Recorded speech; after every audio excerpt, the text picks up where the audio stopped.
The movers had only been gone 10 minutes when I noticed the first box was missing. I'd been standing in my empty living room, exhausted and elated in equal measure, watching three burly strangers load my life into crates. My husband Tom and I had just relocated cross-country for his dream job, something he'd worked toward for years, lead engineer at Solaris Dynamics. They promised a fully reimbursed relocation package, complete with a signing bonus that was supposed to cover every expense, from rental trucks to moving insurance. Our bank account was already aching with possibility: new furniture, a weekend getaway to decompress after the marathon drive, maybe even a DC sightseeing tour before work started. The front door swung shut behind the last mover. He waved at me. "All set, ma'am. Should be everything." I smiled back, nodded, and closed the door. Inside, it was eerily quiet. 4 years of our life, reduced to 20 cardboard boxes and 3 pieces of art we'd hand-carried ourselves. I was cross-eyed with fatigue, but too wired to rest. I buzzed on my phone. "Hey hon, did you see the couch? Movers had it today." I heard his excited yelp through the receiver. "That's amazing.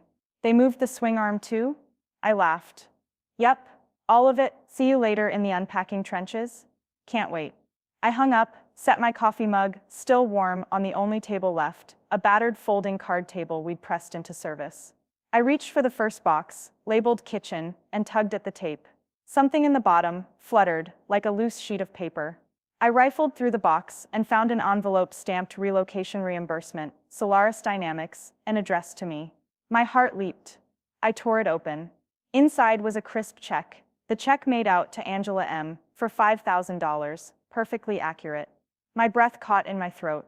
We'd calculated every dollar: $1,200 for the movers, $450 for the storage locker, $800 in gas, $300 in quick-fix groceries to keep us alive on the road, and the rest for incidentals. I pictured the brand-new gas grill we'd spotted just before leaving California, the one I'd promised we'd treat ourselves to. The check would cover it, and then some. I tucked the envelope in my pocket and snapped a photo of the check to forward to Tom. That's when things went downhill. I looked toward the front door, locked, latched, and then down at my phone. No signal. Of course, the box had landed in the one spot where our bodies blocked the router. I shrugged, set the box aside, and grabbed a second: books. A third: clothes, no more envelopes. By the time Tom rolled up in his little rental sedan, an hour later, the house looked half empty and half full, a weird Schrodinger's relocation paradox. He carried 2 sub-sandwiches, eyes bright at the sight of the boxes. "Dinner," he declared, dumping paper bags on the table. He gave me a peck on the forehead. "So, did you get the check?" I fished the envelope from my pocket and slapped it on the table, Spanish pepper-flavored chips scattering. "Right here, $5,000, he whistled. "That's going to cover everything, and then some." I nodded, hoisted 2 boxes at once, and started toward the guest bedroom. "Let's get these into rooms so we can have space to sit." When all but 3 boxes were set, we returned to the card table. I reached for the envelope. Gone. "Wait, where's the check?" Tom frowned. "You had it a second ago." He patted his pockets, dug under the table, even peeked inside his sandwich bag. "It's gone." My blood ran cold. "I left it here," I said, gesturing wildly, "between the box and my coffee mug." "I know I did."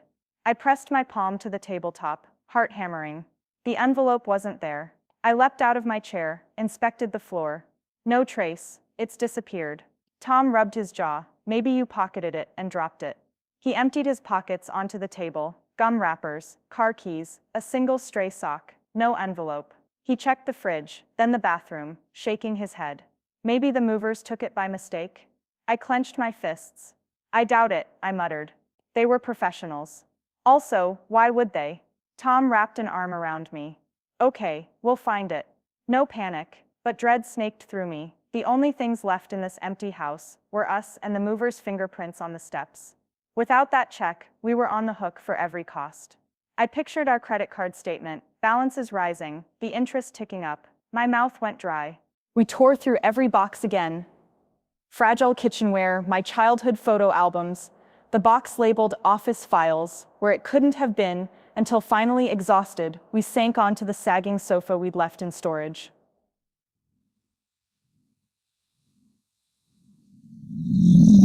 I texted our neighbor. Would she collect the mail? Could she keep an eye out for that envelope? She agreed, promising to post when the next rental truck passed by. That night, sleep evaded me.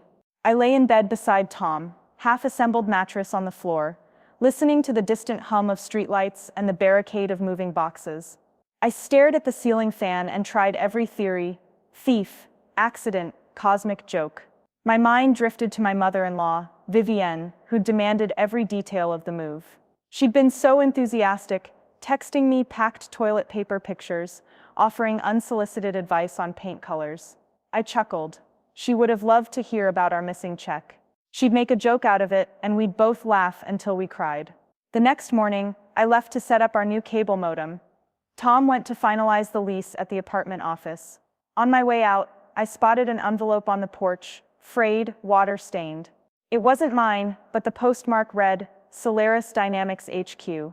A glimmer of hope. I grabbed it, tore it open. Inside, a terse letter from HR. Please provide the following receipts immediately or your relocation funds will be rescinded. Moving service contract, gas mileage logs, insurance forms, and subsistence expense sheets. Thank you. No check, no apology, just bureaucratic demand.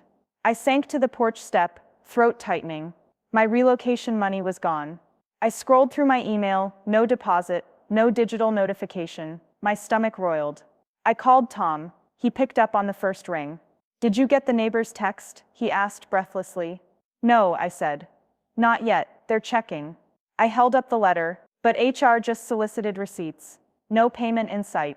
Tom cursed. I'll get on it with the office. Maybe they mismailed the check. I returned inside, slamming the door. As I flicked on the breaker powering the modem, my phone pinged an email titled Investigation Notice, Solaris Dynamics Finance. Opening it, I read that an internal review has detected discrepancies in submitted relocation documentation. As such, all relocation funds have been frozen pending investigation.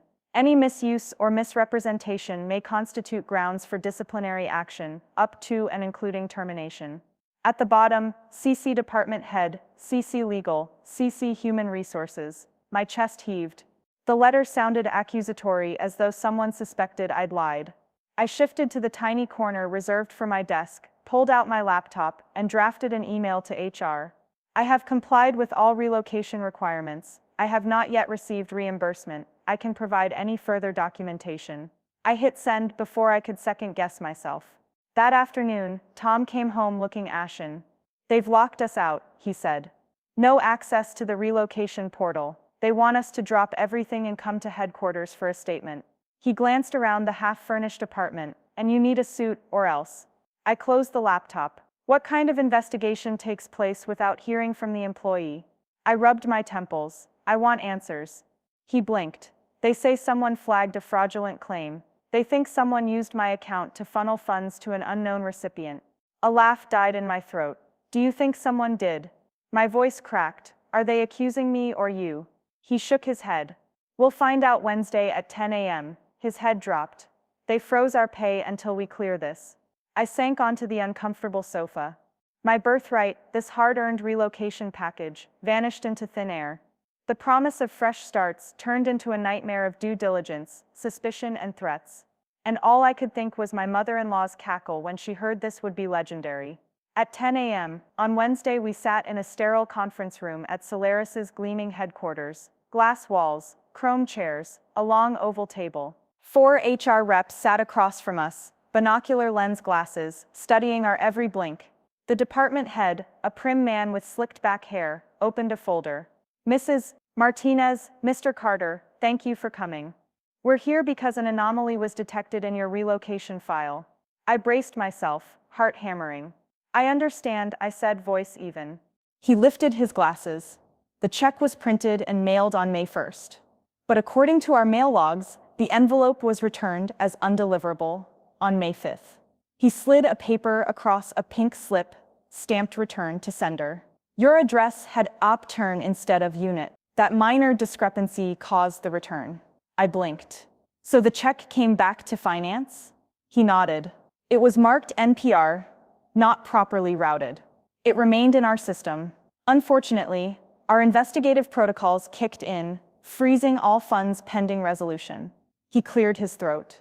We apologize for the inconvenience. I wanted to leap across the table and throttle him. You froze our entire relocation package without contacting me, without verifying with me. My pulse drummed in my ears. I didn't get a letter before this. He looked uncomfortably at HR. Our policy requires an administrative hold in cases of returned funds. We did send an email to the old email we had on file. He tapped his tablet. To your previous email address, not updated in our system. I closed my eyes. I updated that during onboarding. Twice. He sighed. Our error. He pushed another paper, a fresh check request, with the correct address. Here's the reissue. It'll be mailed today and delivered overnight. We'll expedite processing to reinstate your package. Relief flared, mingled with anger. I smoothed my hair. Thank you. I looked at Tom, his shoulders sagged. We appreciate it. The prim man nodded curtly. We regret the disruption. You'll receive an apology memo from finance. He folded the folder. That concludes the meeting. We rose, stunned, and filed out into the lobby, where the international clock face glowed behind the reception desk. The morning sun glinted off polished tiles. I wrapped my arms around Tom. It was a typo. He slumped. But they treated us like criminals. I sighed, resting my head on his shoulder. True, but we got the check. The next day, the reissued check arrived, thick, pristine, bearers of our relocation dreams. I held it up with victory, ready to deposit, only to hear the rumble of laughter behind me. Brilliant, came a voice. I turned. My mother-in-law, Vivienne, stood in the doorway, arms full of confetti and a comically large party popper. You should have seen your faces. Her eyes sparkled. Knowing you two were under suspicion. Oh, I could barely contain myself. I blinked. Mom, what? She set down her party haul. I got wind of the missing check and thought you deserved a little comic relief. So I organized a surprise, complete with a fake returned mail slip, a few inside accomplices at finance, and this entire farce. She gestured around the half-moved boxes in our living room. Because sometimes you need a laugh when life goes sideways. I stared at her. You did this. She grinned. All in good fun, to test your resilience. And to celebrate that everything is okay now. She popped the confetti cannon. Multicolored paper rained down. Surprise, she cheered. I stood frozen, half laughing, half horrified. Tom blinked, jaw slack. The cooking oil and bubble wrap from the movers lay strewn around us like a battlefield. Resilience test, I whispered. She hugged me. Yes. And congratulations on becoming relocation champions. She winked. Now let me cook you dinner. And no, you're not allowed to forget that check again. As the confetti landed in the boxes marked decor and books, I realized that in this new chapter, blank linen walls and empty shelves, our greatest test yet wasn't the move itself, but the absurdity that followed. And that sometimes the best stories start with missing checks, mid-move meltdowns, and a mother-in-law with a twisted sense of humor. I first realized something was wrong when the movers left me standing in a half-emptied living room, blinking at the pile of flattened boxes by the door. I was still untangling packing tape from the banister when my phone buzzed with an email notification. Relocation reimbursement discrepancy. My heart thudded.